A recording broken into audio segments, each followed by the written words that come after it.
పద్మావతి కిచెన్కి వెల్కమ్. ఇవాళ మీకు కారం ఆవకాయ లేదా ఉప్పు ఆవకాయ అంటారు కదా, అది చేసి మేము ఎలా చేస్తామో చూపిస్తాను. ఇవి 10 పుల్లకాయలండి. ముక్కలు కొట్టించి శుభ్రంగా నీట్గా తుడిస్తాం పొడి క్లాత్ పెట్టి. దీనికి కావాల్సిన మసాలా ఏంటంటే అన్నీ సమానంగా వేస్తాం బరాబరు. ఫస్ట్ ఇది 1/2 కేజీ 3 మ్యాంగోస్ ఆవపొడి అండి. ఈ ప్యాకెట్ ఎలా వేసిస్తాను 1/2 కేజీ.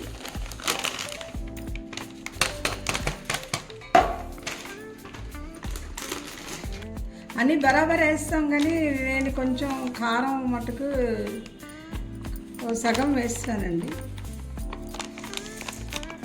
అన్నీ వేస్తే బరాబర్ బాగుంటుంది, కానీ మేము కొంచెం తగ్గించి వేస్తాం.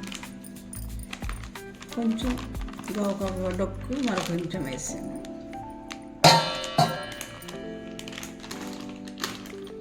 అలాగే ఉప్పు కూడా లాస్టల్ ఉప్పు అండి ఇది.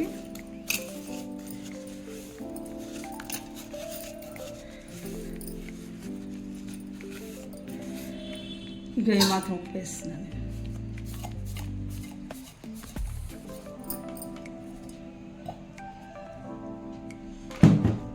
అలాగే ఒక కొంచెం పసుపు అండి,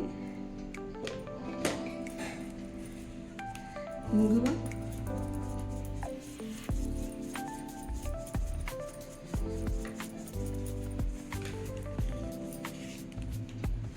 అలాగే కొంచెం మెంతులు వేస్తాను. మెంతులు మాత్రం వేస్తాను.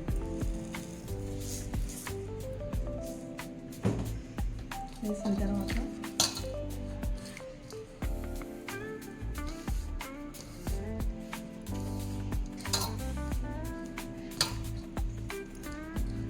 అయితే బాగా కలిపించుకోవాలండి.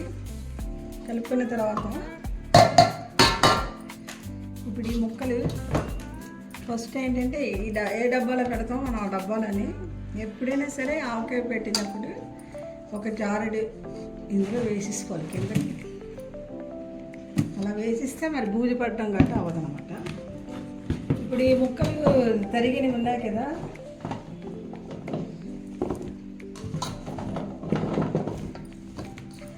ఇవి ఇలా ఇందులో పొర్లించేసి ఒకసారి కింద మీద ఇందులోకి అన్నీ వేసేసుకుంటాం. వేసుకున్నాక ఆయిల్ వేస్తామండి.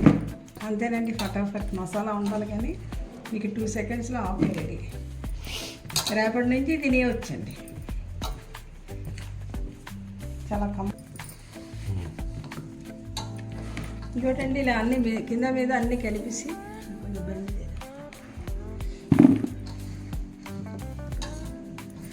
ఇది అంటే 1/2 కేజీ ఆవపొడి, 1/2 కేజీ ఉప్పు, 1/2 కేజీ కారం, అదే లెక్క యాక్చువల్గా ఉప్పు ఓకే అంటే. అయితే నేను ఉప్పు మిక్సీ తిప్పుకున్నాను కదండి, అందుకు మెత్త తిప్పు కదా, అందుకు పౌడర్ కూడా వేసాను.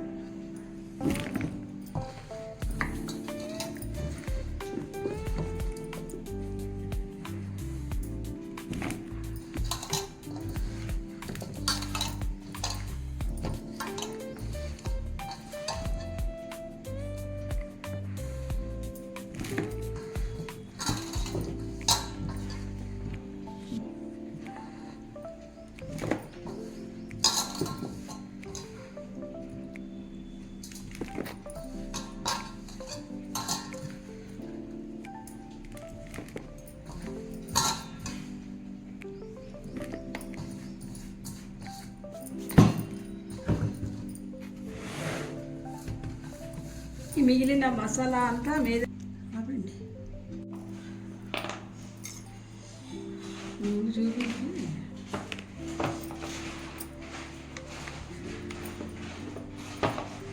ఇందులోని లీటర్ నూనె ఏకంగా అలా వేసేయాలండి. ముందరే అంటే వేస్తున్నప్పుడు అది స్కిప్ అయిపోయింది వీడియో.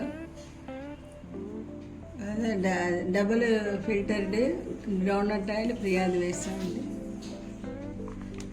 ఇలా వేస్తే ఇంకా మాత్రం వచ్చింది. హరే కృష్ణ అండి. రేపు ఎల్లుండి మళ్ళీ ఫుల్గా తీస్తాం, దగ్గర ఊరిపోతుంది, చూద్దరు కానీ. హరే కృష్ణ. ఈ కారం ఇక రెడీ అయిపోయిందండి. చూసారా, ఆయిల్ ముందే తేల్చింది అన్నాను కదా, అన్నీ కరెక్ట్గా మీకు చూపెట్టిన పావులన్నీ అలా సరిపోయండి. ఇక ఇలా అంత చక్కగా ఉంటుంది. మీరు కూడా ట్రై చేసి కామెంట్ పెడతారు అనుకుంటున్నానండి.